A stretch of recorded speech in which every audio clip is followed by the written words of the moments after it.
naona excellency of Kenya. Ana nikafikiri sister yangu ako na akili, ataolewa na hawa watu wakubwa.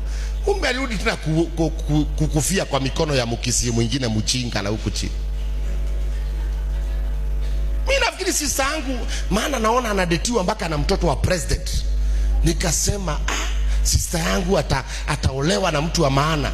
Alirudi kuuawa na mkisi mwingine huku. Mkisi amemuita lodging, wameenda wamelewa, wameenda kwa room, alafu wananipigia saa 6 usiku wakidemand pesa milioni 2.